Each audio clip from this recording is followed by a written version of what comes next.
हाँ तो भाई कैसे हैं आप सभी? अच्छे हैं? चलो, तो सबसे पहले तो भाई सॉरी कल के लिए, मतलब क्या बताऊं कि थोड़ा मैकेनिकल इशू आ गया कल की वीडियो में। और ये कह सकते हैं कि कल की जो मेहनत थी वो बेकार मान लीजिए ना। बहुत दुख होता है, हालांकि कोई बात नहीं, फिर भी आपके लिए थोड़ा हम और मेहनत कर रहे हैं। तो जैसा कि कल जैसे मैंने आपको बताया कि भाई थोड़ा ईयरफोन जो होता है, ये मतलब लीड क्या बोलते हैं इसको, माइक वगैरह, इसमें थोड़ी मिस्टेक हो गई थी, पता ही नहीं चला ना। मतलब जैसे वीडियो चल रही है तो स्टार्टिंग में तो वॉइस बिल्कुल अच्छी आ रही थी ना, लेकिन अचानक ही बीच में पता नहीं क्या मिस्टेक हो गई और ये थोड़ा बहुत इश्यू आ गया ना। कोई बात नहीं, हाँ ये मैकेनिकल इश्यू होते हैं, कभी किसी भी समय हो सकते हैं। तो जैसा कि मैं आपको बताऊं, दोबारा से मैं आज इसको आपको रिपीट करा रहा हूँ, तो आपको कोई दिक्कत लेने वाली बात नहीं है। दोबारा से हम आज इस टॉपिक को पढ़ेंगे अच्छी तरीके से ना। कल आपको थोड़ा बहुत तो समझ में आ ही गया होगा, और आज अब इसको बिल्कुल अपने को कंठस्थ कर लेंगे ना, कोई आपको दिक्कत वाली बात नहीं है। चलिए भाई, तो जैसा कि आप सभी को पता है कि कल हम अपने चैप्टर नंबर 2 के पहले टॉपिक, जिसका नाम था वृषण की संरचना, को कंप्लीट कर चुके थे भैया ना, बहुत अच्छे तरीके से कर चुके थे। और आज जो हम बात करेंगे वो करेंगे अपने सहायक जननांगों के बारे में। किसके बारे में बात करेंगे? सहायक जननांग। तो मैं यहां पे लिख देता हूं जननांग, ठीक है भाई। तो सहायक जननांग को आप असेसरी सेक्स ऑर्गन के नाम से भी जान सकते हैं, ठीक है। तो आज हम अपने नर जनन तंत्र को, क्योंकि हमारा जो चैप्टर है वो मानव जनन है, जिसमें हम सबसे पहले मेल रिप्रोडक्टिव सिस्टम को देखेंगे, उसके बाद फीमेल रिप्रोडक्टिव सिस्टम के बारे में बात करेंगे। तो मेल रिप्रोडक्टिव सिस्टम में कल हमने क्या देखा? कल हमने देखा कि मेल रिप्रोडक्टिव सिस्टम के दो पार्ट होते हैं। हाँ, दो प्रकार के ऑर्गन्स होते हैं। एक होते हैं प्राइमरी सेक्स ऑर्गन और एक होते हैं असेसरी या सेकेंडरी सेक्स ऑर्गन, ठीक है भाई। अच्छा, प्राथमिक जो जननांग है जिसका नाम है टेस्टिस यानी कि वृषण, क्यों बोलते हैं उनको प्राथमिक जननांग? क्योंकि वो ऐसे ऑर्गन्स हैं जहाँ पर युग्मक का फॉर्मेशन होता है। मानव के जो नर युग्मक हैं उनका फॉर्मेशन वृषण में होता है, तो इसलिए हम उसे प्राथमिक जननांग के नाम से जानते हैं। क्लियर? अच्छा, तो आज जो हम बात करने जा रहे हैं वो सहायक जननांग के बारे में बात करने जा रहे हैं। तो बहुत सारे सहायक जननांग मैंने आपको नोट्स में लिखाए हैं, और मैं आपको एक एक सहायक जननांग को यहाँ एक्सप्लेन करूँगा भाई, ठीक है। बिल्कुल क्लियरली हम सारी चीज़ों को यहाँ पे देखते हुए चलेंगे दोबारा से। चलिए, तो सबसे पहला जो सहायक जननांग है जिसको हम बोलते हैं अधिवृषण, अधिवृषण जिसको इंग्लिश में बोला जाता है एपिडिडाइमिस। क्या बोलते हैं भाई? एपिडिडाइमिस यानी कि अधिवृषण, ठीक है। मैं आपको बता दूं, कल जो हमने डायग्राम बनाया था वृषण का, तो वहाँ भी अधिवृषण नाम की एक स्ट्रक्चर थी, और मैंने कहा था epididymis plus testis are known as testicle, यानी कि टेस्टिकल। यदि आपसे कोई पूछे कि व्हाट इज टेस्टिकल, तो आपका आंसर होना चाहिए सर, वृषण के साथ यदि एपिडिडाइमिस जुड़ी हो तो हम उस टोटल संरचना को टेस्टिकल के नाम से जानते हैं, ठीक है भाई। ये मैं आपको कल बता चुका था। कल तो क्या है, वो परसों हो गया भाई, समझ रहे हैं आप? हाँ, तो अधिवृषण की यदि हम सबसे पहले बात करें आज, क्योंकि ये हमारा पहला सहायक जननांग है ना। सहायक जननांग का मतलब होते हैं जो स्पर्म को अपने गंतव्य स्थान तक या टारगेट तक पहुंचाने में मदद करें, वो सभी सहायक जननांग कहलाएंगे यहाँ पे, ठीक है भाई। अच्छा, तो आपके जो स्पर्म है, मेनली जो आपके स्पर्म है वो तो यहाँ पे फॉर्म होंगे, कहाँ? वृषण पालिकाओं में। याद कीजिए, परसों के दिन मैंने आपको बताया था कि जो 250 से 300 वृषण पालिकाएं होती हैं, उसमें मैंने बताया था ना, शुक्र जनन नलिका में जनन उपकला, और उसमें एक कोशिका थी शुक्र जनन कोशिका, जिसने शुक्राणु का फॉर्मेशन किया था। और शुक्राणु तो मेल गैमेट होते हैं भाई नर के, ठीक है। तो ये बात आपको समझ में आ गई। चलिए, तो शुक्राणु यहाँ पे बने थे कहाँ, वृषण में। अब वो शुक्राणु तो इस सेशन के माध्यम से बाहर निकलते हैं ना, ये आपको पता ही है। तो ये सभी सहायक जननांग के नाम से जाने जाएंगे, क्योंकि ये उस स्पर्म को अपने गंतव्य स्थान तक पहुंचाने में मदद करते हैं भाई। ठीक है, चलिए तो बात करते हैं एपिडिडाइमिस यानी कि अधिवृषण की। तो क्या है भाई एपिडिडाइमिस, इसके बारे में कुछ इंपॉर्टेंट पॉइंट है। जैसे ये 6 मीटर की कुंडलित एक नलिका होती है, इसकी आकृति की बात करें तो जस्ट लाइक कोमा जैसी आकृति इसकी होती है एपिडिडाइमिस की। ठीक है, बहुत सिंपल से पॉइंट है। फिर इसके 3 पार्ट हमने कर रखे थे कि भाई अधिवृषण जो होती है वो 3 प्रकार की होती है।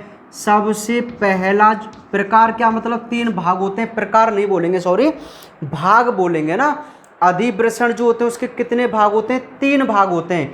पहला भाग शीर्ष अधिवृषण, जिसको आप क्या बोलेंगे भाई, जिसको आप कैपट एपिडिडाइमिस के नाम से जानेंगे। दूसरा जो भाग है वो होता है मध्य अधिवृषण, जिसको आप कॉर्पस एपिडिडाइमिस के नाम से जानेंगे। और तीसरा जो अंतिम भाग होता है वो होता है पुच्छ अधिवृषण। कौन सा होता है, पुच्छ, जिसको आप कॉडा एपिडिडाइमिस के नाम से जानेंगे। क्लियर। तो ये 3 पार्ट होते हैं भाई एपिडिडाइमिस के। यदि मैं आपको डायग्राम की तरफ लेके चलूं तो थोड़ा सा आप यहाँ पे फोकस कीजिए, थोड़ा सा आप यहाँ पे फोकस कीजिए।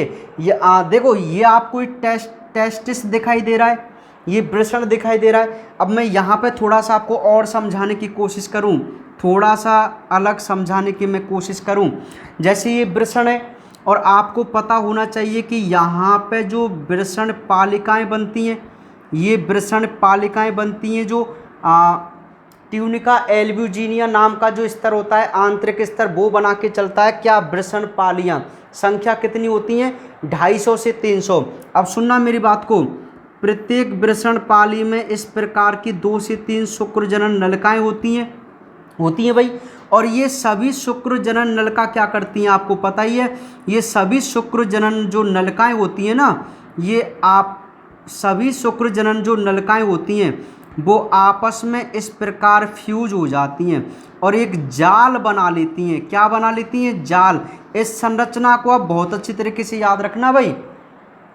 शुक्र जनन नलिकाएं जो होती हैं वो आगे चल के आपस में एक जाल बना लेती हैं और इस जाल को आप रेटिटेस्टिस बोलते हैं ना, वृषण जालक बोलते हैं। और इस वृषण जालक से टोटल 10 से 15 क्या निकलती हैं, नलिकाएं निकलती हैं। और इन नलिकाओं को आप वैसा फ्रेंसिया यानी कि अपवाही वाहिनिकाओं के नाम से जानते हैं। ये कंसेप्ट बहुत अच्छा है, दमदार कंसेप्ट है ये, इसको बिल्कुल आप अच्छी तरीके से याद करना। देखो ये तो रेटिटेस्टिस हैं, वृषण जालक हैं। आपको पता चल गया क्या है वृषण जालक, कि वृषण पालिकाओं से जो शुक्र जनन नलिकाएं निकलती हैं, क्योंकि वहाँ पे स्पर्म बन रहे, तो वो सभी आपस में एक जाल बना लेती हैं मिलकर, और उस जाल को आप वृषण जालक या रेटिटेस्टिस बोलते हैं। यहाँ से इस जाल से 15 से 20 ऐसी नलिकाएं निकलेंगी। देखो यहाँ तो बहुत सारी नलिकाएं। अब ये नलिकाएं कॉमन मतलब कुछ संयुक्त होकर फ्यूज होकर केवल कितनी नलिकाओं बदल गई, 15 से 20। इनको क्या बोलते हैं आप, अपवाही वाहिनिका। अब सुनना ध्यान से, ये अपवाही वाहिनिका आगे चलकर कुछ प्रकार की स्ट्रक्चर बना लेती हैं, एक नलिका रूपी स्ट्रक्चर। तो अब आपको दिख रहा है ये जो नलिका रूपी स्ट्रक्चर है ना, ये थोड़ा सा इधर चलता है ऊपर की तरफ। अब ऐसा लग रहा है ना जैसे टेस्टिस के ऊपर हो ये संरचना, दिख रहा है आपको। तो टेस्टिस के ऊपर जो ये टिका हुआ भाग है, जिसको आप चौड़ा भाग कहते हैं, जिसमें कौन सी नलिका खुल रही है, अपवाही वाहिनिका। तो आप इस चौड़े ऊपर वाले भाग को कैपट बोलते हैं। Are you get it. ये कैपट एपिडिडाइमिस है जो शीर्ष भाग होता है। ठीक है, तो यहाँ से तो ये अपवाही वाहिनिका थी, फिर ये कौन सी संरचना स्टार्ट हो गई है, एपिडिडाइमिस यानी कि अधिवृषण। तो ये इसका शीर्ष पार्ट हो गया है ना। अब मध्य में ये थोड़ा सा सिकुड़ा हो जाता है पार्ट, ऐसे सिकुड़ा सा पार्ट हो जाता है। तो ये सिकुड़ा सा पार्ट क्या होता है भाई, कॉर्पस होता है। क्या होता है, कॉर्पस। ठीक है, फिर ये सिकुड़ी हुई संरचना ऐसे अंदर नीचे की तरफ चलती है, आप देखिए, गौर कीजिए, चल रही है ना नीचे नीचे की तरफ। अब ये नीचे किधर कुंडलित हुई है भाई, वृषण के नीचे ही तो है। तो ये जो नीचे वाला पार्ट होता है ना, आप इसको पुच्छ अधिवृषण या कौड़ा एपिडिडाइमिस बोलते हैं।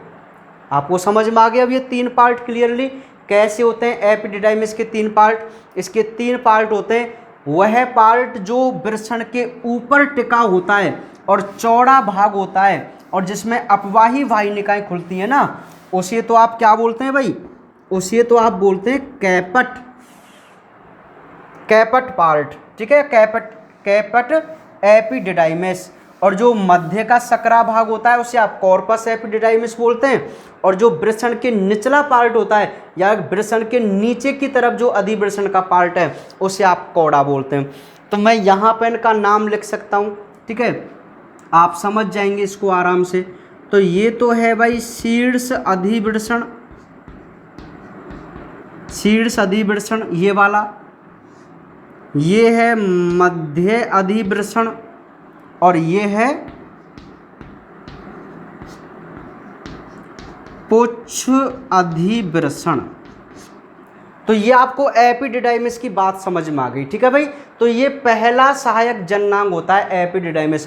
मुझे नहीं लगता आपको इसमें कहीं कोई डाउट होगा, ठीक है। यदि मैं इसके कार्य की बात करूं, अच्छा मैंने आपको कल भी बता दिया था ये फंक्शन वाली बात, ठीक है। तो मोस्ट काम जो होता है ना इसका, वो मैचुरेशन ऑफ स्पर्म होता है।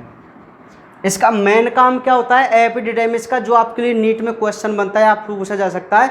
आपको इतना याद रखना है कि शुक्राणुओं का जो परिपक्वन होता है वो कौन से पार्ट में होता है, तो शुक्राणु का परिपक्वन एपिडिडाइमिस पार्ट में होता है ना, मैचुरेशन ऑफ स्पर्म। इसके अलावा ये इसको नरिशमेंट भी प्रदान करता है, नरिशमेंट यानी कि पोषण भी प्रदान करता है। और इसके अलावा ये इनका स्टोरेज भी करता है ना।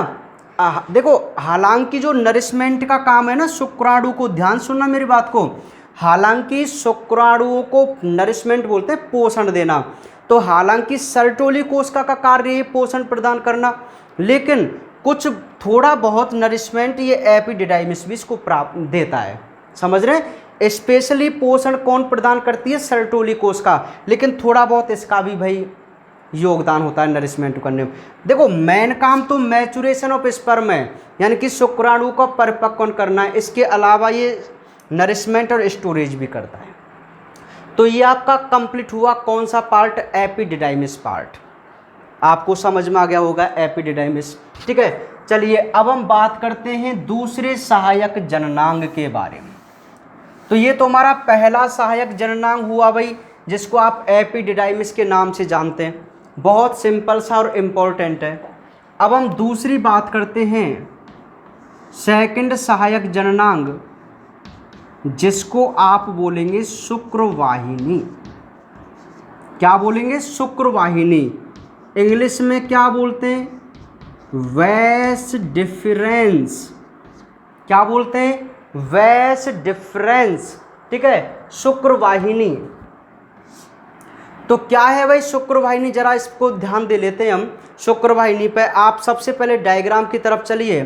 तो मैं आपको बता दूं कि ये मान के चलिए आपका अधिवृषण कंप्लीट हुआ। यहाँ पे ये पुच्छ अधिवृषण था। तो पुच्छ अधिवृषण डायरेक्ट एक नलिका में ओपन होता है और इसी नलिका को आप बोलते हैं शुक्रवाहिनी। तो मैं यहाँ इसका नाम लिख दूं, ये है शुक्रवाहिनी। क्या है भाई, शुक्रवाहिनी, ठीक है। तो शुक्रवाहिनी आपकी बात समझ में आ गई क्या होती है शुक्रवाहिनी। तो अधिवृषण एक पतली सक्रिय नलिका में खुलती है, जिसे आप वैस डिफरेंस यानी कि शुक्रवाहिनी बोल सकते हैं। इसकी लंबाई की मैं बात करूं तो लगभग 40 से 45 सेंटीमीटर इसकी लंबाई होती है। आप 45 सेंटीमीटर याद रखिए चाहे तो। 40 से 45 सेंटीमीटर इसकी लंबाई होती है भाई शुक्रवाहिनी की, है ना, वैस डिफरेंस की। अच्छा नीचे की तरफ तो ये किससे जुड़ी हुई है, कौड़ा एपिडिडाइमिस यानी कि पुच्छ अधिवृषण से। लेकिन ये ऊपर की तरफ क्या है, मूत्रवाहिनी के चारों ओर घूमकर। अब हालांकि कल भी मैंने आपको बताया था, इनको तो आपको समझने में टाइम नहीं लगेगा क्योंकि शायद यहाँ तक आवाज़ भी अच्छी थी, है ना। तो ये जो शुक्रवाहिनी होती है वो ऊपर की तरफ जब चलती है तो ये मूत्रवाहिनी होती है। ये क्या होती है? ये मूत्रवाहिनी, ठीक है। इसका नाम लिख दूं मैं, ये मूत्रवाहिनी है, ठीक है। और ये होता है मूत्राशय, ब्लीडर आप जिसको बोलते हैं, और मूत्रवाहिनी को यूरेटर बोलते हैं इंग्लिश में, ठीक है भाई। तो 11th क्लास में भी मैंने आपको बताया था भाई उत्सर्जन तंत्र वाला, तो आपको ये सारी चीज़ें याद है ना, क्योंकि ह्यूमन फिजियोलॉजी में जो मैंने आपको चैप्टर कराए थे, है ना, शायद आप उनको कभी भी फॉरगेट नहीं कर पाएंगे, इतना तो मुझे आप पे विश्वास है, ठीक है। आपके बहुत ही अच्छे वो टॉपिक थे भाई, है ना। उस समय हमारे पास क्या है, बहुत सारा टाइम था, है ना, हमें अंदाज़ा नहीं था कि आगे क्या से क्या हो जाएगा ना। चलिए, तो कोई बात नहीं। तो ये मूत्रवाहिनी है, ये मूत्राशय ना। अब पता है होता क्या है, ये जो शुक्रवाहिनी होती है ना, शुक्रवाहिनी जिसको आप वेस्ट डिफरेंस बोलते हैं, ये ऊपर की तरफ जब चलती है तो ये मूत्रवाहिनी के चारों ओर इस प्रकार घूमकर एक एम्प्यूला बनाती है। क्या बनाती है? एम्प्यूला, यानी कि तुम्बिका। एम्प्यूला आप मानिए यार, मैंने आपको 11th क्लास में नहीं बताया था क्या, ईयर, याद कीजिए, ईयर वाला पार्ट, कान वाला पार्ट, जब मैंने आपको लेब्रिंथ बताई थी, मेम्ब्रेनस और बोनी लेब्रिंथ, तो इस प्रकार की नलकाएं थी सेमी सर्कुलर, और वहाँ पे इस प्रकार की स्ट्रक्चर बनाई थी, और मैंने कहा था कि ये एम्प्यूला बनते हैं, जिसमें उसके सेंसरी ऑर्गन्स होते थे यार, नहीं है यार, कितना अच्छा टॉपिक था वो। तो एम्प्यूला का मतलब होता है एक गोल सी संरचना, ठीक है भाई, एक थैलेनुमा संरचना। तो ये एम्प्यूला बनाती है कौन? शुक्रवाहिनी। और ये जो एम्प्यूला होता है, या आप डायरेक्ट कह सकते हैं कि शुक्रवाहिनी शुक्राशय की वाहिनी से, देखो ये शुक्राशय है, ये शुक्राशय की वाहिनी है, और ये पूरी शुक्रवाहिनी है। तो जिस स्थान पर शुक्राशय की वाहिनी और शुक्रवाहिनी दोनों आपस में मिलती हैं, उस संरचना को हम स्खलन वाहिनी के नाम से जानते हैं। ये कल भी मैं आपको बता चुका था, ये है स्खलन वाहिनी, जिसको आप कहते हैं इजैकुलेटरी डक्ट। क्या बोलते हैं? Ejaculatory duct. और मैं इधर इसका नाम लिख देता हूँ। अब हालांकि आपने शायद स्क्रीनशॉट भी ले लिया होगा, चलो कल की तरह ही यही नाम लिख देता हूँ। इसका नाम है शुक्राशय, इसके बारे में जिक्र करेंगे भी आगे, ठीक है। तो ये तो शुक्राशय है, और ये शुक्राशय की वाहिनी है। तो इस शुक्राशय की वाहिनी से जब शुक्रवाहिनी अटैच हो जाती है ना, तो एक कॉमन संरचना बनती है, और इस कॉमन संरचना का नाम है स्खलन वाहिनी, जिसको आप इंग्लिश में इजैकुलेटरी डक्ट के नाम से जानते हैं। समझ में आ गई बात आपको? ठीक है, ठीक है भाई। स्खलन वाहिनी, तो ये मैं बात करूं, ये 40 से 45 सेंटीमीटर लंबी होती है। इसके बाद एम्प्यूला, जो एम्प्यूला होता है ना, एम्प्यूला में क्या होता है, अस्थायी संग्रह होता है भाई, टेम्परेरी स्टोरेज होता है स्पर्म का। कौन से पार्ट में? एम्प्यूला पार्ट में। तो यदि आपसे पूछा जाए कि शुक्राणुओं का अस्थायी संग्रहण कौन से स्थान पर होता है, तो आप बोलेंगे शुक्रवाहिनी के एम्प्यूला वाले पार्ट में होता है, ठीक है। तो ये बात आपको समझ में आ गई शुक्रवाहिनी की। इतना आपको लिखना है कि ये अधिवृषण इससे जुड़ती है, जो ऊपर की तरफ चलकर मूत्रवाहिनी के चारों ओर लिपट कर या घूमकर ये एम्प्यूला बनाती है, और ये जब शुक्राशय की वाहिनी से जुड़ती है तो एक स्खलन वाहिनी या इजैकुलेटरी डक्ट का क्या करती है? निर्माण करती है। और इसके एम्प्यूला में क्या काम होता है भाई? टेम्परेरी स्टोरेज होता है, किसका? स्पर्म का, शुक्राणुओं का अस्थायी संग्रह होता है, ठीक है। और यहाँ पे कुछ ऐसा चिकना तरल पदार्थ भी स्रावित करती हैं इसकी कोशिकाएं, है ना, जो क्या करती हैं, और इसमें कॉन्ट्रैक्शंस भी होते हैं थोड़े बहुत, जो क्या करती हैं, जो शुक्राणु होते हैं ना, उनको ऐसे यहाँ से लेके जाएगी ना ऊपर की तरफ, और फिर यहाँ एम्प्यूला में लेके आएगी, केवल स्पर्म को, शुक्राणु को। आगे बात समझ में? तो इसमें यहाँ थोड़ा चिकना तरल पदार्थ भी होता है, और थोड़े बहुत संकोचन भी होते हैं, जिससे हमारा स्पर्म गति करके कहाँ पहुँचता है भाई? एम्प्यूला में पहुँचता है। क्योंकि भाई आपके स्पर्म तो यहाँ पे फॉर्म हो रहे हैं ना, वृषण में, तो वो यहाँ तक जाएंगे ना, क्योंकि वो श्वसन के माध्यम से, वीर्य के माध्यम से बाहर निकलते हैं। समझ रहे हैं ना, तो ये काम है भाई। तो ये बात हुई हमारी शुक्र वाहिनी के बारे में, ठीक है। अब इसके बाद मैं डायरेक्ट ही बात कर लूँ, आप समझ जाएंगे। हालांकि जैसे कल मैंने आपको पहले सेशन समझाया था, तो कोई दिक्कत वाली बात नहीं है। हम पहले यहाँ ग्रंथियों का अध्ययन कर लेते हैं, बाद में सेशन का अध्ययन कर लेंगे, कोई दिक्कत वाली बात नहीं है ऐसे तो, ठीक है। हाँ, तो अब हम बात करते हैं आगे शुक्राशय के बारे में, क्योंकि ये क्रम से जुड़ जाएंगे, ठीक है। तो हम बात करते हैं शुक्राशय के बारे में। और आपको पता ही है कि शुक्राशय को आप सेमिनल वेसिकल के नाम से जानते हैं। किस नाम से जानते हैं शुक्राशय को? सेमिनल वेसिकल, शुक्राशय। अब सुनो क्या चीज़ है ये शुक्राशय।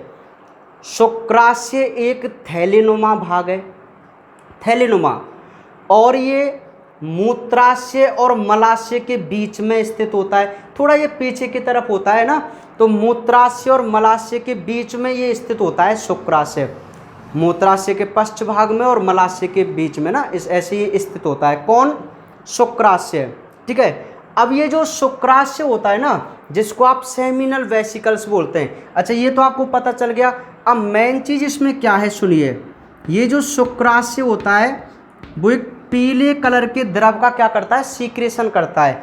और ये पीले कलर का जो द्रव है ना, वो वीर्य का 60% भाग बनाता है। वीर्य यानी कि सीमन। अच्छा मैं आपको बता दूं कि व्हाट इज सीमन, वीर्य क्या है। देखिए सुनिए, वीर्य आप किसको बोलते हैं?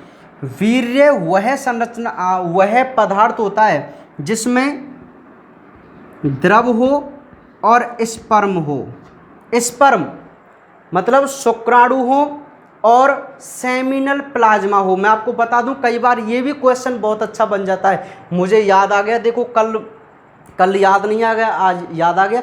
ये तो दिमाग की बात होती है कई बार, है ना। सुनिए क्या होता है भाई, जैसे आपने पढ़ा था ना रक्त वाला पार्ट, और उसमें मैंने आपको बताया था कि भाई रक्त में कई बार ऐसे क्वेश्चन बन जाता है कि रक्त में लिक्विड पार्ट कौन सा है और सॉलिड पार्ट कौन सा है, ठीक है। तो लिक्विड तो हमारी प्लाज्मा थी और सॉलिड हमारी आरबीसी डब्ल्यूबीसी थी, ठीक है। सेम उसी प्रकार यहाँ बनता है क्वेश्चन कि जो वीर्य होता है ना, वीर्य, इसमें लिक्विड जो पार्ट है, लिक्विड वो तो होती है सेमिनल प्लाज्मा, और जो सॉलिड पार्ट होता है ना, सॉलिड पार्ट होता है हमारा स्पर्म यानी कि शुक्राणु। तो देखो सेमिनल प्लाज्मा क्या है मैं आपको बता दूं, शुक्राशय से जो द्रव निकालेगा और प्रोस्टेट ग्रंथि जो द्रव निकालेगी वो तो सेमिनल प्लाज्मा हो गए, और इसके अंदर कौन ऐड हो जाएंगे? स्पर्म। तो टोटल संरचना को आप बोलेंगे सीमन यानी कि वीर्य, ठीक है। तो इसको सीमन बोलते हैं या वीर्य बोलते हैं भाई, आपको समझ में आ गई बात। तो सीमन या वीर्य ऐसी संरचना होती है जिसमें द्रव होता है और उसमें स्पर्म होते हैं, ठीक है। और ये जो द्रव होते हैं ना, इनमें इसके लिए ऊर्जा वगैरह होती है, वो मैं आपको भी बताऊंगा, ठीक है। यहाँ तक दिख रहा है क्या आपको? मैं नहीं मिटाऊं फिर इसको? हाँ दिख रहा है ना भाई। तो ये आपको बात समझ में आ गई। शुक्राशय की सेमिनल वेसिकल बोलते हैं, और इसके द्वारा पीले द्रव का स्रावण होता है जो वीर्य का कितने % बनाता है? 60%, है ना। कितना % बनाता है? 60% बनाता है।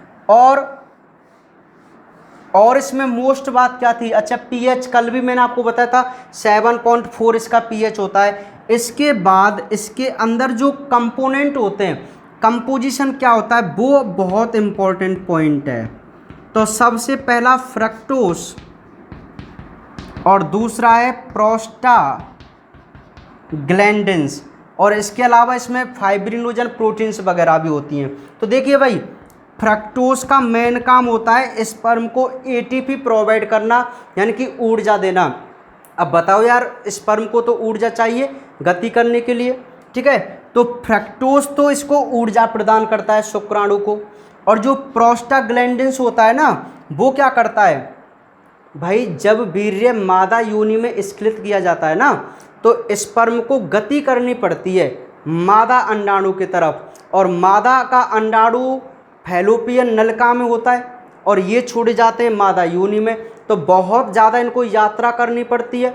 तो ये प्रोस्टाग्लैंडिन्स क्या करता है, गर्भाशय में संकुचन उत्पन्न करवा देता है और उस संकुचन से जो हमारा स्पर्म है वो गति करके उसके पास पहुंच जाता है ना। तो ये मूवमेंट कराने के लिए काम आता है भाई।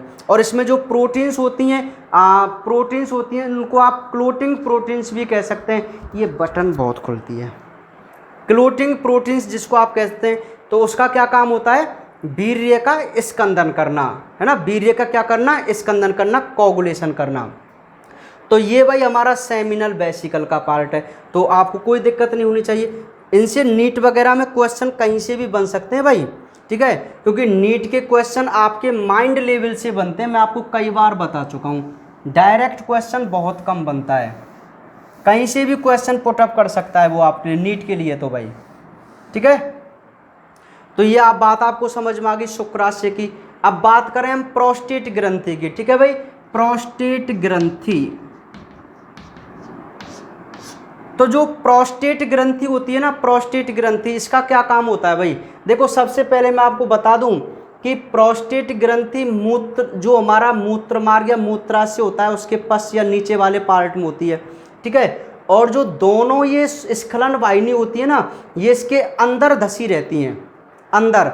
और ये देखो मूत्र मार्ग जुड़ा हुआ है, मूत्र मार्ग देखो, ये तो स्खलन वाहिनी चल रही है और यहाँ पर ये मूत्राशय से मूत्र मार्ग ही तो होगा। तो स्खलन वाहिनी और मूत्र मार्ग आपस में जुड़े हुए रहते हैं, जुड़ते हैं आपस में, ठीक है। और यहीं पाई जाती है हमारी कौन सी ग्रंथि, प्रोस्टेट ग्रंथि। कौन सी, प्रोस्टेट ग्रंथि।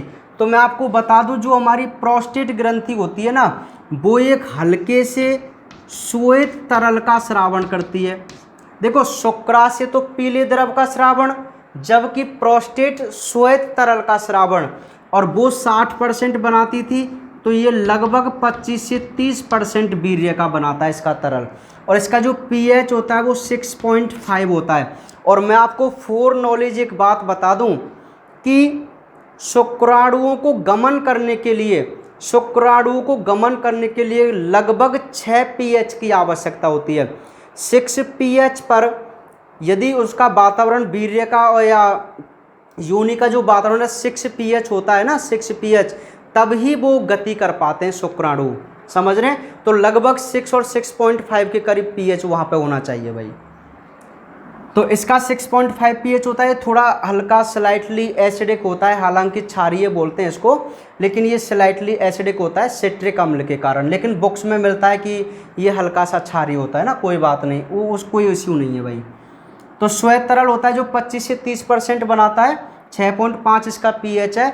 इसके अलावा अगर मैं इसमें बात करूँ इसके कंटेंट मतलब कंपोनेंट की या कंपोजिशन की, तो इसमें फॉस्फेटेस होता है, एस्पर्मिन होता है, फाइब्रोलाइसिन होता है, लाइसोजाइम्स होता है, लाइसोजाइम। इस प्रकार के कुछ एंजाइम्स इसमें पाए जाते हैं भाई। कौन से द्रव में, प्रोस्टेट ग्रंथि के द्वारा जो श्वेत तरल निकलता है ना, उसमें इस प्रकार के एंजाइम्स पाए जाते हैं, जिनका काम क्या होता है, उनका काम होता है एक तो शुक्राणु को एक्टिवेट करना, फुल एक्टिवेट करना, मतलब सक्रिय बनाना, और वीर्य के स्कंदन को रोकना, कहीं वीर्य स्कंदित नहीं हो जाए, है ना। तो उस चीज़ को रोकने के लिए हमारे ये एंजाइम्स वगैरह, फाइब्रोलाइसिन्स वगैरह, ऐसे स्पर्मिन वगैरह इसके अंदर पाए जाते हैं। तो इसके दो काम होते हैं, एक तो शुक्राणु को एक्टिवेट करता है, हालांकि और भी होते हैं, आपके काम के केवल दो ये जो आपको याद रखने हैं। एक तो शुक्राणु को सक्रिय बनाते हैं ये द्रव, और वीर्य के स्कंदन को रोकने का काम करते हैं, ठीक है भाई। तो ये है हमारी प्रोस्टेट ग्रंथि जो आपको दिखाई दे रही है ब्लू कलर में। मैं इनका नाम लिख दूं, ये हमारी कौन सी ग्रंथि है, ये हमारी प्रोस्टेट ग्रंथि है, ठीक है। अब हम नेक्स्ट बात करते हैं काउपर या बल्बो यूरिथ्रल। तो ये आपको जो दिखाई दे रही है वो काउपर ग्रंथि है या बल्बो यूरिथ्रल ग्रंथि है भाई। इसको आप काउपर कह सकते हैं, बल्बो यूरिथ्रल बोल सकते हैं। तो क्या है भाई ये ग्रंथि, ये ग्रंथि मूत्र मार्ग के दोनों साइड में पाई जाती है। पहली बात तो ये मूत्र मार्ग है, तो दोनों साइडों में आपको रेड कलर की ग्रंथि दिखाई दे रही है, आप इसको काउपर ग्रंथि के नाम से जानते हैं। ये जो काउपर ग्रंथि होती है ऐसा पदार्थ स्राव करती है जो एक तो इस मूत्र मार्ग की अम्लीयता को नष्ट करेगा, इस मूत्र मार्ग को चिकना बना के रखेगा और मादा योनि में जाकर ये उसको चिकना बनाता है, जिससे मैथुन क्रिया कैसी हो जाती है, सुगम हो जाती है। तो ये सारे काम होते हैं काउपर ग्रंथि के। ठीक है, इसका द्रव्य वीर्य का निर्माण करता है। ठीक है, समझ रहे हैं आप। तो ये हमारी तीनों प्रकार की क्या हो गई भाई, सहायक ग्रंथियां हो गई। तो तीन ग्रंथियां इसमें, एक शुक्राशय, एक प्रोस्टेट और एक काउपर। समझ में आ गई बात आपको। ठीक है, तो अब हम नेक्स्ट बात कर लेते हैं किसके बारे में, मूत्र मार्ग के बारे में। किसके बारे में, मूत्र मार्ग के बारे में। उसके बाद लास्ट में बात करेंगे अपने सेशन के बारे में भाई। ठीक है, तो देखिए मूत्र मार्ग,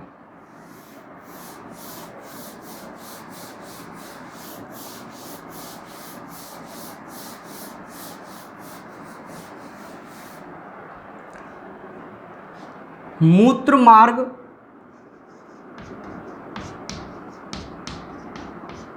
जिसको इंग्लिश में यूरेथ्रा के नाम से जानते हैं, यूरेथ्रा। इनके इंग्लिश नाम बहुत ज़रूरी है भाई, है ना, अधिकांश इन्हीं नाम से इनको हम पुकारते हैं, कॉल्ड करते हैं भाई। ठीक है, तो मूत्र मार्ग जिसको इंग्लिश में आप यूरेथ्रा के नाम से जानेंगे। क्या है भाई मूत्र मार्ग, सुनिए। अरे क्या है, आप सभी जानते हैं यार, क्या क्या होता है। ठीक है, तो मूत्र मार्ग की मैं बात करूं, सबसे पहले पुरुषों में ये लगभग 20 सेंटीमीटर लंबा होता है और महिलाओं में लगभग ये 4 से 5 सेंटीमीटर लंबा होता है मूत्र मार्ग। महिलाओं में मूत्र मार्ग 4 से 5 सेंटीमीटर लंबा होता है, जबकि ये 20 सेंटीमीटर लंबा होता है। क्यों? क्योंकि ये तो सेशन से होकर गुजरता है। ठीक है, तो सेशन की लंबाई होती है, तो उस हिसाब से इसका लगभग ये 20 सेंटीमीटर के करीब। और महिलाओं में क्या होता है, जो मूत्राशय होता है ना, वो योनि मार्ग जो होता है, मतलब योनि मार्ग से ऊपर मूत्र मार्ग होता है। मैं जब फीमेल रिप्रोडक्टिव सिस्टम बताऊंगा तब आपको बताऊंगा कि कहाँ योनि मार्ग और कहाँ मूत्र मार्ग कैसे प्रेजेंट होते हैं, ये सारी चीज़ हम देखेंगे अगले क्लासों में। तो मूत्राशय और मूत्र मार्ग के बीच में लगभग 4 से 5 सेंटीमीटर ही लंबाई होती है। ठीक है, चलिए, तो अब मैं बात करूं, केवल हम पुरुष के मूत्र मार्ग के बारे में बात कर रहे हैं भाई, केवल पुरुष के प्रोस्टेटिक भाग। ठीक है, तो ये प्रोस्टेटिक पहला भाग हुआ इसका।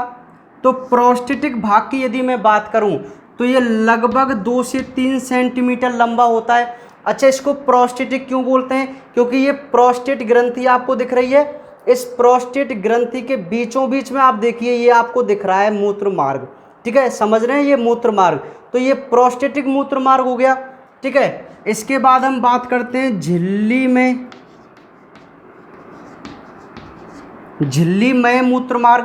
तो अब सुनिए, ये जैसे प्रोस्टेट ग्रंथि प्रोस्टेटिक मूत्र मार्ग हुआ, हालांकि थोड़ा यहाँ पे आपको बड़ा दिख रहा है लेकिन ये थोड़ा छोटा होता है।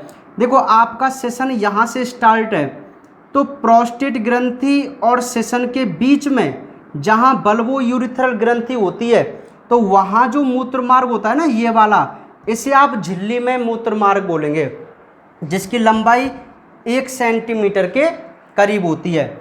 और उसके बाद तीसरा जो मार्ग है इसका, वो है स्पंजी मूत्र मार्ग। क्या है? स्पंजी। तो स्पंजी जो मूत्र मार्ग है लगभग 16 से 17 सेंटीमीटर होता है, और ये पूरा स्पंजी मूत्र मार्ग है जो सेशन से होकर गुजर रहा है। समझ गए आप इसको डायग्राम के अकॉर्डिंग मूत्र मार्ग को, यूरेथ्रा को। क्या है यूरेथ्रा? अच्छा, मैं आपको एक बात और बता दूं, यहाँ पर जो इम्पोर्टेंट बात मुझे बतानी है कि भाई सुनिए, ये स्खलन वाहिनी आप मान के चलिए, इजैकुलेटरी डक्ट है ये। अब इस स्खलन वाहिनी से मूत्र वाहिनी ऐसी ही तो आके जुड़ रही है। देखो ऊपर से मूत्राशय, ये मूत्र मार्ग है। ठीक है, तो ये वाला जो नलिका बन रही है ना, ये वाली जो नलिका है, देखो ये वाली जो नलिका है ना, आप इसको मूत्र जनन नलिका के नाम से जानेंगे। अब मूत्र जनन नलिका क्यों भाई? इसको मूत्र जनन नलिका ही क्यों कहते हैं? सुनिए भाई, मूत्र वाला पार्ट तो ये रहा डायरेक्ट, क्योंकि मूत्र को यूरिन बोलते हैं। मूत्राशय से यानी कि ब्लीडर से ये यूरिन आया डायरेक्ट यहाँ पे। और आपको पता होना चाहिए ये स्खलन वाहिनी है, और स्खलन वाहिनी में तो स्पर्म आते हैं, और तो स्पर्म वगैरह जो होते हैं वो जनन का पार्ट है, जनन वाली घटना का पार्ट है। तो ये जो रास्ता है ना, यह एक ओवेनिस्ट रास्ता होता है, या मैं कहूँ ये कॉमन रास्ता होता है। किसके लिए? मूत्र के लिए और स्पर्म के लिए, वीर्य के लिए। तो पुरुषों में मूत्र विसर्जन और वीर्य विसर्जन के लिए केवल एक ही रास्ता होता है, जबकि महिलाओं में मूत्र विसर्जन के लिए अलग और प्रसव क्रिया के लिए अलग रास्ता होता है। समझ में आ गई बात? महिलाओं में तो मूत्र विसर्जन के लिए सेपरेट मार्ग होता है, जबकि पुरुषों में मूत्र विसर्जन के लिए और स्पर्म या वीर्य विसर्जन के लिए केवल एक ही कॉमन रास्ता होता है। अतः इसे हम क्या बोल सकते हैं? मूत्र जनन मार्ग बोल सकते हैं। क्या बोल सकते हैं? मूत्र जनन मार्ग। तो ये जो है आपको दिख रहा है ना पूरा ही, इससे आप मूत्र जनन मार्ग के नाम से जानेंगे। बात समझ में आ गई? आप उसको मूत्र जनन मार्ग क्यों कहते हैं? क्योंकि यहीं से मूत्र विसर्जन होता है और आवश्यकता पड़ने पर वीर्य का भी विसर्जन इसी रास्ते से होता है। इसलिए ये दोनों के लिए ओवेनिस्ट या कॉमन मार्ग होता है, अतः इसे हम मूत्र जनन मार्ग कह देते हैं। बहुत सिंपल सी बात है। अब देखिए, ये जो पार्ट आपको दिखाई दे रहा है ना, अब हालांकि आप जान गए ये ग्लांस पेनिस से, मैं अभी आपको बताऊंगा। ये जो भाग, जो छिद्र होता है ना ग्लांस पेनिस के ऊपर, हम इसको मूत्राशय मुख या यूरिथ्रल मैटस के नाम से इसे जानते हैं। आपके नोट्स में लिखा हुआ है, आप देख लेना, कोई दिक्कत वाली बात नहीं। तो ये आपका कंप्लीट हुआ भाई मूत्र मार्ग। बहुत सिंपल है, 20 सेंटीमीटर लंबा, 4 सेंटीमीटर लंबा, इसके 3 पार्ट हैं। प्रोस्टेटिक झिल्ली में स्पंजी प्रोस्टेटिक 2 से 3 सेंटीमीटर जो प्रोस्टेट ग्रंथि के मध्य से गुजरता है। झिल्ली में 1 सेंटीमीटर जो सेशन में प्रवेश करने से पहले वाला होता है, और स्पंज जो सेशन से होकर गुजरता है 16 से 17। और पुरुषों में क्या बोलते हैं इसको? मूत्र जनन मार्ग बोलते हैं, ओवेनिस्ट होता है। तो ये हुआ भाई आपका मूत्र मार्ग, ठीक है। अब नर जनन तंत्र का लास्ट पार्ट, ठीक है, नर जनन तंत्र का लास्ट पार्ट है, और उसे हम बोलते हैं सेशन। क्या बोलते हैं भाई? सेशन बोलते हैं, और इंग्लिश में इसको बोला जाता है पेनिस। सेशन जिसको इंग्लिश में क्या बोलते हैं भाई? पेनिस बोलते हैं ना। अब ध्यान से सुनो क्या है सेशन पेनिस। तो सुनिए, सेशन जो होता है वो लंबा, बेलनाकार व उत्थानशील अंग होता है। अच्छा, उत्थानशील का शब्द का मतलब क्या है? उत्थान माने उत्तेजित या उठने वाला, ठीक है। तो ये ऐसा एक ऑर्गन्स होता है जो मैथुन क्रिया के प्रति मतलब जैसे ही हमारा दिमाग मैथुन क्रिया के प्रति थोड़ा सा भी सोचता है ना, तो अपने आप ये उत्तेजित हो जाता है, ठीक है। इसलिए हम इसको उत्थानशील ऑर्गन्स के नाम से भी जानते हैं। समझ पा रहे हैं आप मेरी बात को? बिल्कुल, ठीक है। आपको हर एक चीज़ क्लियरली समझनी है ना। तो लंबा, बेलनाकार व उत्थानशील अंग होता है, ठीक है। और इस सेशन में, अब ध्यान से सुनना मेरी बात को, ये जो सेशन होता है ना, इसमें ये 3 अनुलंब डोरियों से बना होता है, मतलब लंबी प्रकार की डोरियों से बना होता है। जैसे मैं आपको बताऊं, मैं यार कैसे बनाऊं, थोड़ा सा ऐसे समझा सकता हूं क्या? चलिए कोई बात नहीं, ध्यान सुनना आप मेरी बात को, ठीक है। सुनो, ध्यान सुनिए भाई। मान के चलिए ये एक सेशन है, ठीक है। अब उस सेशन में क्या होते हैं? 3 अनुलंब डोरियां होती हैं। डोरी मतलब एक प्रकार के मांसपेशी या एक प्रकार के रज्जुनुमा संरचना होती हैं, ठीक है। अब ये कैसी होती है? सुनो, ये दोनों इसकी पार्श्व साइड हो गई, एक सेशन की साइड वाली, है ना, और ये निचली सतह है अंदर की तरफ, और इसके ऊपर कोई जो कवर है वो बाहर की सतह है। जैसे मैं आपको, जैसे कल भी आपको बताया था, कुछ देखूं मैं, नहीं मिल रहा मुझे कुछ, कोई बात नहीं।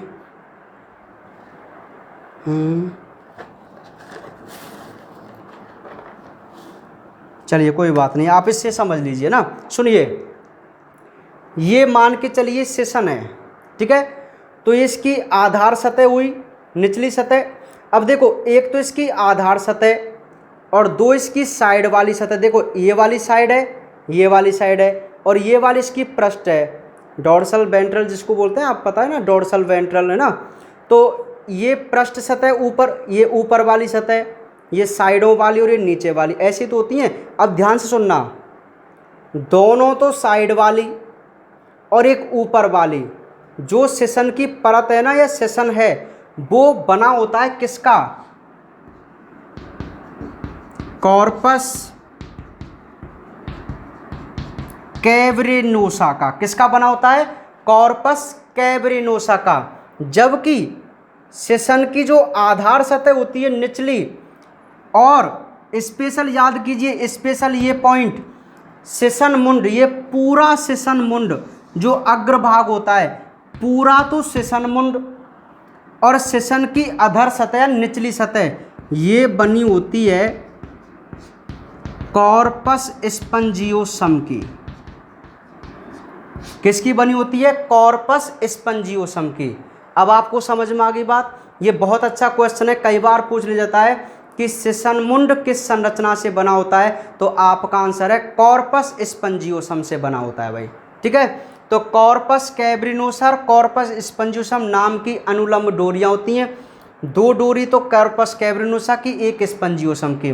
तो इससे तो साइड वाली और पृष्ठ सतह, इससे आधार सतह और पूरा की पूरा सेशन मुंड आच्छादित रहता है। अब ये सेशन मुंड क्या चीज़ है, तो सुनिए, जो सेशन होता है उसका अग्रभाग फूला हुआ होता है ना, थोड़ा मोटा होता है और चिकना होता है ना उस पे, है ना। तो उस फूले हुए अग्रभाग को हम किसके नाम से जानते हैं? ग्लांस पेनिस या सेशन मुंड। तो आपको यहाँ पे ये रेड कलर की संरचना अलग से फूली हुई दिखाई दे रही है ना, तो आप इस संरचना को बोलते हैं क्या?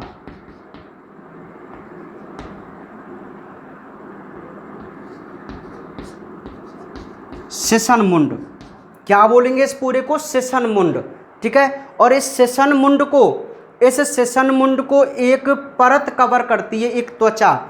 त्वचा, अब ये त्वचा मैंने बना रखी है, इस त्वचा को आप बोलते हैं प्रीप्यूस या फूर स्किन। प्रीप्यूस, इसको प्रीप्यूस बोलते हैं भाई। देखो, जब सेशन सामान्य अवस्था में होता है ना, तो त्वचा के द्वारा ये ग्लांस पेनिस अंदर ढका रहता है, बाहर की ओर निकला नहीं होता या बाहर से दिखाई नहीं देता है ना। तो जो त्वचा, एक टोपी नुमा त्वचा जो इसको कवर करती है ना ग्लांस पेनिस को, उसका नाम प्रीप्यूस होता है। और उत्तेजित अवस्था में जब सेशन होता है तो ये प्रीप्यूस हट जाती है और ग्लांस पेनिस बाहर स्वतंत्र हो जाता है, ठीक है। तो ऐसी संरचना होती है भाई ग्लांस पेनिस की और प्रीप्यूस की, ठीक है। अब एक बात और है इसमें कि सामान्य अवस्था में तो ये शिथिल रहता है, लेकिन जब भी मैथुन क्रिया के प्रति इच्छा होती है तो ये स्वयं ही एक्साइट होकर, उत्तेजित होकर, जो रुधिर होता है ना हमारा ब्लड सर्कुलेशन सिस्टम, तो वो रुधिर क्या होता है, इसमें नस या धमनी सिरा या कोटर होते हैं, रुधिर कोटर, तो उन रुधिर कोटरों में रुधिर बढ़ जाता है और इसकी पेशी हो जाती है शिथिल। देखो, यदि इसकी पेशी संकुचित रही तो ये छोटे आकृति का रहता है भाई, श्योर सी बात है। और यदि इसकी पेशी शिथिल हो गई तो इसका साइज बढ़ जाता है, ठीक है। तो ये फूलकर लंबा, कड़ा व मोटा हो जाता है। और फिर ये क्या काम आता है भाई, जो स्पर्म होते हैं, शुक्राणु होते हैं, तो जनन क्रिया के दौरान या मैथुन क्रिया के दौरान, मैथुन क्रिया के दौरान ये जो सेशन होता है उत्तेजित अवस्था में, मादा योनि में स्पर्म को क्या करता है? रिलीज करता है। समझ में आ गई मेरी बात? वीर्य सेचन करता है, जिसको आप, है ना, वीर्य का स्खलन करता है मादा योनि में उत्तेजित अवस्था में। तो ये है भाई सेशन। तो इसी के साथ हमारा जो ये नरजनन तंत्र है चैप्टर नंबर 3 का, ये कंप्लीट है। समझ में आ गई बात आपको? तो ये आप एक बार देख लेना इनको, ठीक है भाई। पूरे नर जनन तंत्र के सभी टॉपिक आपके सामने, आप एक एक पॉइंट को मैंने एक्सप्लेन किया है, बहुत अच्छे तरीके से आप इसको देख लेना। पहले आप इसका स्क्रीनशॉट लीजिए, कुछ रह तो नहीं गया, मैं देख लूँ एक बार। हाँ, प्रोस्टेट, बल्बो यूरिथ्रल है ना, ये बाकी सारी बातें आप जानते हैं, मूत्र जनन मार्ग। एक बार जरा स्क्रीनशॉट लेना इसका फटाफट से लीजिए। ले लिया सभी ने, ठीक है। तो आप सुनिए मेरी बात को, जरा ध्यान सुनिए। ये जो नर जनन तंत्र का आपको जो डायग्राम दिख रहा है, आपसे यदि देखो पूछा ही जाता है, मैं आपको बता दूं ये बहुत इंपॉर्टेंट डायग्राम है, ठीक है, कि मानव नर जनन तंत्र का चित्र बनाइए, तो आपको ये वाला डायग्राम बनाना जो थोड़ा इजी है। समझ रहे हैं आप मेरी बात को? तो इसको आप एक बार स्क्रीनशॉट ले लो, बढ़िया तरीका आती है, इसके सारे नामकरण वगैरह आप कर लेना, ठीक है भाई। और कुछ बच्चे कह रहे हैं सर मैं आपको बताऊं यार, इस बार मैं थोड़ा कहीं बिजी था, तो नोट्स में किन्हीं कारण से मैं इन चित्रों को मेंशन नहीं कर पाया। क्यों नहीं कर पाया? मुझे इसमें थोड़ा टाइम लगता, मैंने सोचा मैं इसको बोर्ड पे बनाऊंगा, आप खुद बना लेंगे, वैसे इसमें कोई दिक्कत वाली बात नहीं है ना, इतना तो आपको भी थोड़ा बहुत सपोर्ट करना चाहिए ना। चलिए, तो आप जगह वगैरह देखकर, और हालांकि मैंने वहाँ पर जगह छोड़ दी है, आप देखना उनमें पेजों में, तो जितनी जगह मैंने छोड़ रखी है ना, आपको उतनी जगह छोड़ के चलनी है भाई, ये भी मैं आपको बात बता के चल रहा हूँ, ठीक है। तो यहाँ तक बात सारी आपकी क्लियर हो गई। अब मैं इसको एक बार रिवाइज करा दूँ 5 मिनट फटाफट से, है ना। चलिए देखिए, सुनो भाई। तो सबसे पहले हम सहायक जननांग की बात करें, तो सहायक जननांग में सबसे पहले हमारा क्या था? एपिडिडाइमिस था, अधिवृषण था। यदि हम अधिवृषण की बात करें तो क्या ये 6 मीटर लंबी कुंडलित नलिका है जो कोमा की आकृति की है। इसके कितने पार्ट थे? 3। सबसे ऊपर पार्ट शीर्ष, मध्य और नीचे वाला पुच्छ। यदि मैं शीर्ष अधिवृषण की बात करूं तो ये वृषण के ऊपर टिका हुआ होता है, चौड़ा भाग होता है, और कौन खुलती है इसमें? अपवायी वाहिनिकाएं। और इसका सकरा भाग क्या कहलाता है? मध्य एपिडिडाइमिस। और इसके वृषण के नीचे वाला जो होता है उसे आप पुच्छ अधिवृषण कहते हैं। बहुत सिंपल है। काम क्या है इसका? Maturation of sperm, storage and nourishment of sperm, ठीक है। बात करें हम शुक्र वाहिनी की, तो अधिवृषण एक सक्रिय नलिका में खुलती है जिसे हम शुक्र वाहिनी बोलते हैं, और ये शुक्र वाहिनी ऊपर की तरफ चलकर मूत्र वाहिनी के चारों ओर घूमकर क्या बनाती है? एक एम्पुला बनाती है, और ये एम्पुला शुक्राशय की वाहिनी से जुड़कर क्या बनाती है? इजैकुलेटरी डक्ट यानी कि स्खलन वाहिनी बनाती है। और एम्पुला में क्या काम होता है? टेम्परेरी स्टोरेज होता है, मतलब अस्थायी रूप से संग्रह होता है स्पर्म का, ठीक है। बात करें फिर हम शुक्राशय की, शुक्राशय को क्या कहते हैं आप? सेमिनल वेसिकल बोलते हैं। क्या शुक्राशय थैलेनोमा संरचना है जो मूत्राशय और मलाशय के बीच में स्थित होता है?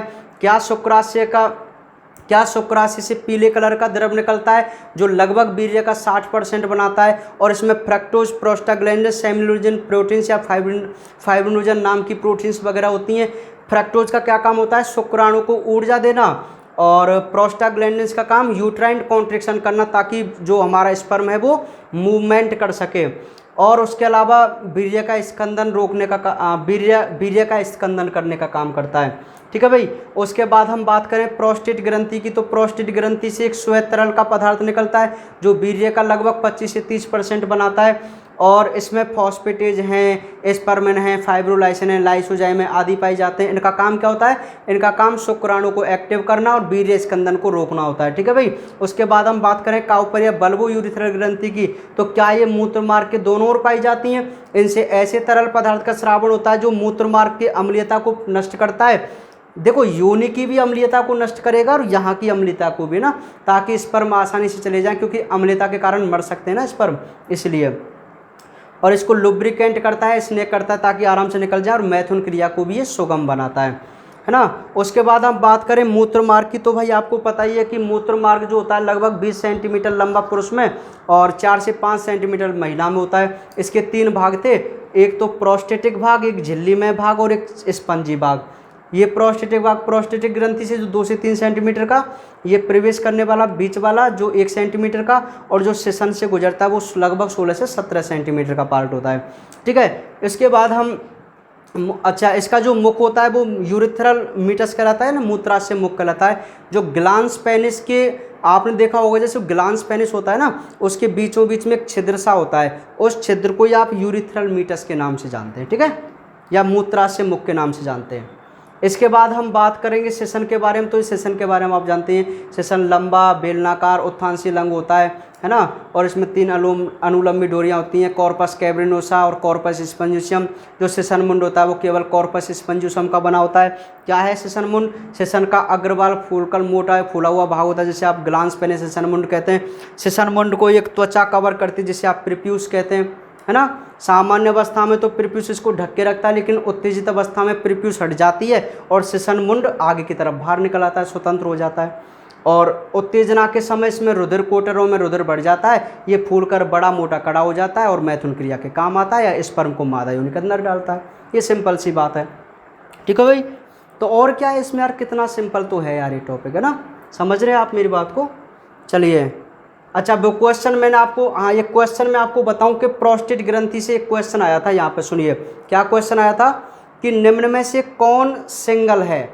सिंगल वो सिंगल नहीं, सिंगल मिंगल वाला सिंगल नहीं। सिंगल का मतलब है जो अनपेयर्ड है, अनपेयर्ड का मतलब जो जोड़े में नहीं है। तो देखो यार, आप कल्पना कीजिए किस किस प्रकार के क्वेश्चन बन जाते हैं। देखो किस किस प्रकार के क्वेश्चन बन जाते हैं। उसने पूछा कि ये अनपेयर्ड कौन सा है जो युग्मित नहीं है या जोड़े में नहीं होता है। आप देखो वृषण जोड़े में है, 2 है ना, मतलब एपिडिडाइमिस भी जोड़े में, शुक्रवाहिनी भी 2 है, शुक्राशय भी 2 है, मूत्र वाहिनी भी यहाँ पे 2 है, स्खलन वाहिनी भी आपको 2 दिखाई दे रही हैं, है ना। बल्बो यूरिथ्रल ग्रंथि भी आपको 2 दिखाई दे रही हैं।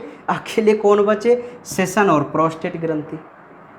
क्वेश्चन का पैटर्न देखो, उसका क्वेश्चन का पैटर्न देखो, कहाँ से क्वेश्चन पुटअप कर लेता है। तभी तो कहता हूँ आप एक एक पॉइंट को क्लियरली समझो, आप रटो मत यार, समझा करो, कोई टॉपिक को समझो, ध्यान लगाओ, आपने क्वेश्चन हल कीजिए। बिल्कुल क्वेश्चन ऐसे ही आते हैं नॉर्मल, लेकिन हमारा ध्यान नहीं होता वहाँ पे, ठीक है। अब आपका ध्यान थोड़ी होता है यदि मैं नहीं बताता इस चीज़ को, यदि मैं इस बात को नहीं बताता, आपको अवगत नहीं कराता ना, तो आपको इस चीज़ के बारे में बिल्कुल भी पता नहीं चलता। तो हालांकि ये टीचर का ही फर्ज होता है। तो ये प्रोस्टेट ग्रंथि बताइए अनपेयर्ड है कि नहीं? अकेली है केवल। ऐसे ऐसे क्वेश्चन पूछ लिया था, ठीक है। चलिए, तो आज मैं आपसे फिर ये क्वेश्चन पूछ लेता हूँ। हालांकि शायद कल भी मैंने पूछा था, कुछ बच्चे इसका आंसर दे देंगे, तो मैं आज क्वेश्चन थोड़ा चेंज कर रहा हूँ, ठीक है। क्वेश्चन में थोड़ा चेंज कर रहा हूँ और मैं आपसे पूछ रहा हूँ एबीपी का कार्य। ये क्वेश्चन है जो आपको कमेंट बॉक्स में मुझे बताना है। देखो अधिकांश बच्चे लापरवाही बरत रहे हैं, वो क्वेश्चन का आंसर नहीं दे रहे। भाई क्यों नहीं दे पा रहे? आप पढ़ नहीं रहे क्या? समझ में नहीं आ रहा है क्या आपको? आंसर किया करो, ठीक है। टूटा फूटा कुछ भी आता आप किया तो करो। एबीपी का कार्य, एबीपी का जिसको हम बोलते हैं एंड्रोजन, अरे यार इंग्लिश ही लिख देता हूँ इसकी तो मैं ना, androgen winding protein. Androgen winding protein का क्या कार्य है ये आपको बताना है, ठीक है भाई। एबीपी का कार्य ये क्वेश्चन है, इसका आंसर मुझे चाहिए, ठीक है। तो इसका आंसर मुझे कमेंट बॉक्स में आप जरूर देना। और ये जो टॉपिक है आपका नर जनन तंत्र पूरा कंप्लीट है। कल हम बात करेंगे फीमेल रिप्रोडक्टिव सिस्टम की, और ये चित्र बना लेना, इसकी प्रैक्टिस भी कर लेना, बहुत इंपॉर्टेंट, ठीक है। तो बाकी मिलते हैं कल।